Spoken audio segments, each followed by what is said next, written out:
লাগাইয়া এরপরে সটকামি সরিয়ে রাস্তা দিয়ে যায় আর বলে এই যে আমার এসে এই দেখো দুনিয়া ভুলে যাবে, হায় দুনিয়া ভুলে যাবে।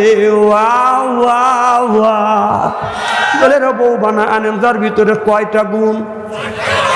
আর আমাদের মেয়েদের গুণ চতুর্দিকে বদন জমজম করতেছে, হাতে জমজম, পায়ে জমজম, সিনা কম কম করতেছে।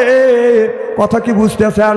অর্থাৎ হাতে চুরির আওয়াজ, পায়ে নুপুরের আওয়াজ বাজান শোনায়, হাতে জমজম, পায়ে জমজম, সিনা কম কম করতেছে। আর অক্তে বদন তেরা মেয়েরা হেলে দুইলে চলতেছে। জরপান ঠিক কিনে কিছু মেয়ে আছে ঠোঁটে লিপস্টিক লাগাইয়া এরপরে সটকামি সরিয়ে রাস্তা দিয়ে যায় আর বলে এই যে আমার এসে এই দেখো দুনিয়া ভুলে যাবে, হায় দুনিয়া ভুলে যাবে। Wow wow wow. খুব সুন্দরী হয়েছে।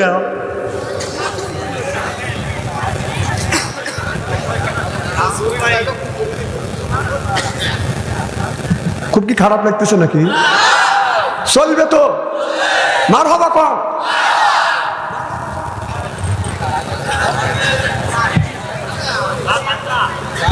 আমার ভাইয়ের আমার একটু আল্লাহ বললেন ওয়াজা আল্লাহ লিল মুত্তাকিনা ইমামা।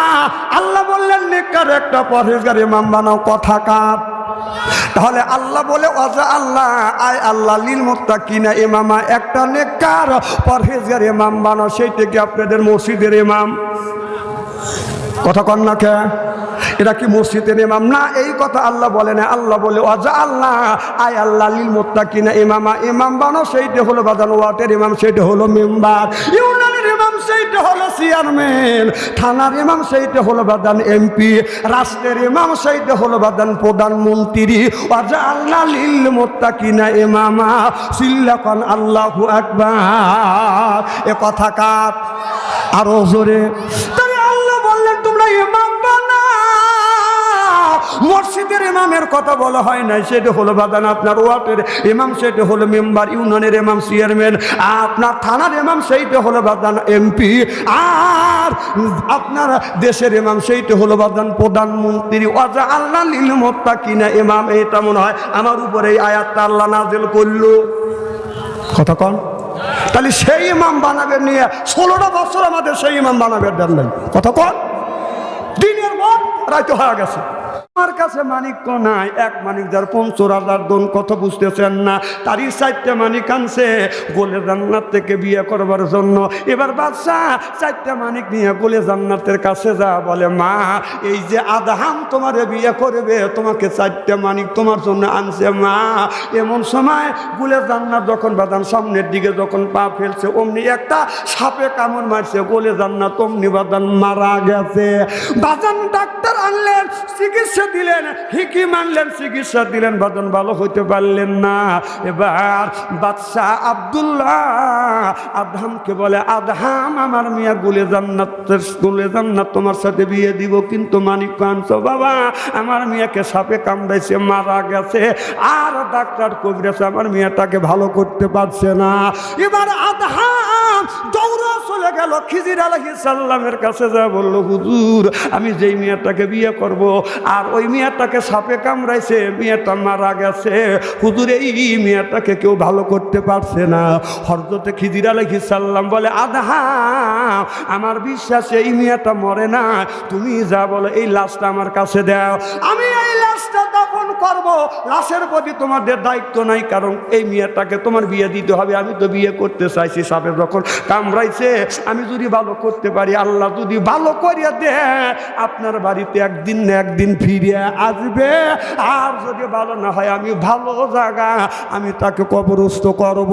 বাদশার কাছে যখন এই কথাটা বললো বাদশা চিন্তা করলেন এই যুবকটা সাধারণ যুবক না, এই যুবকটা হলো আল্লাহর ওলি। সুবহানাল্লাহ। এবার লাশটাকে নিয়ে কাফনের কাপড় বাড়াইয়া এই লাশটাকে নিয়ে বাদান এই যুবকটা আদাহাম বাদান জঙ্গলার ভিতরে বাদান চলে গেল। ওর যে কুড়িয়া ঘর আছে ওই জায়গা বাদান আপনার একটা গাছ আছে, গাছের সাথে হেলান দিয়ে বাদান বসাইছে। তখন যাইয়া হেলান দিয়ে বসে বাদান তাহাজ্জুদ নামাজ পড়িয়া আল্লাহর কাছে মোনাজাত করে কান্নাকাটি করে, আল্লাহ তুমি ইচ্ছা করলে এই মেয়েটাকে জীবিত করতে পারো। এমন সময় কিছু মানুষ ওখান দিয়ে হাইটে যায়। এবার বাদশাহ যখন ওই আদহাম যখন কান্নাকাটি করতেছে, একজন যা বলে, বাবা এইভাবে তুমি কেন কান্দ? কয় যে এই যে মহিলাকে সাপে কামড়াইছে, বড় বড় ডাক্তার কবিরাজ দিয়ে চিকিৎসা করছে, ভালো হয় না। ওই জায়গায় একটা ওজা ছিল, বাবা দেখি কোন জায়গা কামড় দিছে। এবার দেখে পায়ে কামড়াইছে, বলে বাবা আমি চিন্তা করে দেখলাম সাপে কামড়াইছে, এই মেয়েটা ভালো হবে আর বিষ নামাইতে হবে। কারণ সাপে যখন কামড়াইছে বিষ শরীরের সব জায়গা যখন চলে গেছে, রক্তগুনি চলাচল বাদান বন্ধ হয়ে গেছে। তখন ওই মেয়েটা অজ্ঞান হয়ে পড়ে আছে, মেয়েটা মরে নাই। যদি অনুমতি দে আমি আর বিষটা নামাবো। অনুমতি দিছে। 12 ঘন্টা পরে এই মেয়েটার বিষটা যখন নামিয়ে দিছে, অমনি আস্তে আস্তে গোলে জান্নাত বাদান জিন্দা হয়ে গেছে। এবার গোলে জান্নাত বলে, আমি এখানে কেন? আদহাম বললে তোমাকে সাপে কামড়াইছে, তোমার বাবা কবর দিবে, আমি তোমার বাবার কাছ থেকে লাশটা আমি চায়া আনছি। মারহাবা, একটু জোরে কর। আমি লাশটা যখন চায়া আনছি, এখন তোমাকে এই কবিরাজ দিয়ে চিকিৎসা করছি, তুমি ভালো হয়ে গেছো। এবার বলে বলে জান্নাত আমি কিন্তু তোমাকে বিয়ে করতে চাই, তুমি তো রাজি হইছো। ওই যে 5-6 জন লোক ছিল, ওই 5-6 জন লোক মিলিয়ে সঙ্গে সঙ্গে তাকে বাদান বিয়ে করা দিলেন। এবার থেকে বলে বলে জান্নাত আমি তোমাকে বিয়ে করে ফেলছি, যাও তুমি তোমার বাবার বাড়ি যাও। এবার বলে জান্নাত বলে, যেই বাবা আমাকে জীবিত করতে পারে না, আমার বাবা তো কবর দিত, আমার বাবা আমাকে কবর দিত, আমি মুছে যাইতাম। আল্লাহ আমাকে হায়াত দিয়েছে, আপনি এসে চিকিৎসা দিয়ে আমাকে হায়াত দিয়েছেন, আমি আর বাড়িতে যাব না, এই জায়গায় আমি থাকবো। 2 জন ঘর সংসার করতে করতে কিছুদিন পরে আল্লাহ একটা সন্তান দান করলেন, চাঁদের মতো ফুটফুটে সন্তান। ওই সন্তানটার নাম রাখলাম হযরত ইব্রাহিম। সিল্লাকান মারহাবা। এই ইব্রাহিম যখন ধীরে ধীরে বড় হতে লাগলে, বাবা আদহাম ইব্রাহিমকে বাদান মাদ্রাসায় বাদান ভর্তি করে দিলেন। মাদ্রাসায় বাদান পড়াশোনা করতেছে। এই ছেলেটা 7 মাসে বাদান 30 পারা কোরআনের হাফেজ হয়েছে। সুবহানাল্লাহ। একদিন কুলে জান্নাত বা ওই বাদশা জানে কুলে জান্নাত মারা গেছে, আর ফিরে যায় না। খুব খারাপ লাগতেছে নাকি?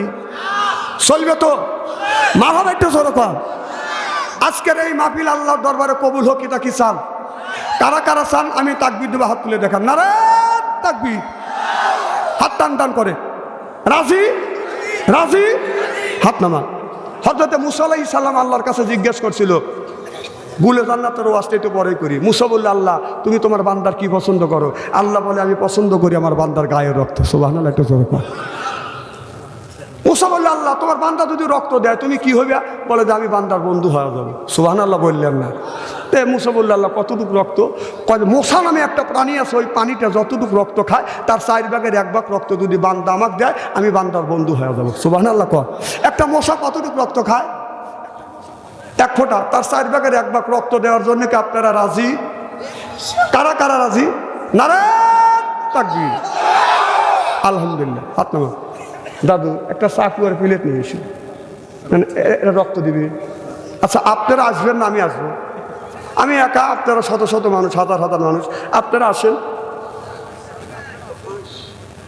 মুসা বলে, আল্লাহ মুসা আলাইহিস সালাম বলে, আল্লাহ তোমার বান্দা রক্ত দিলে রক্ত ক্ষয় অবস্থা মারা যাবে, আল্লাহ তুমি স্যাক্রিফাইস করো। আল্লাহ বলে, স্যাক্রিফাইস করলাম, আপনার রক্ত দেওয়া লাগবে না। রক্ত কামানো, উপার্জন করা কিছু টাকা কিছু পয়সা বান্দা যদি আমার রাস্তা দান করে, আমি আল্লাহ বান্দার বন্ধু হব। জোরে কান মারহাবা। এই মাহফিলের জন্য আমি একজনের কাছে বাদান আপনার 10,000 টাকা চাই, একজনের কাছে বাদান 5,000 টাকা চাই, একজন 2,000 টাকা, 1,000 টাকা, 500 টাকা, 1,000 টাকা বাদান আপনার 50টা টাকাও হলো বল শূন্য হাতে কেউ চলে যাবেন না। এরপরে ওয়াজটা রাখবো মাঝখানে, আমি একটু এই মসজিদের জন্য একটু কালেকশন করব।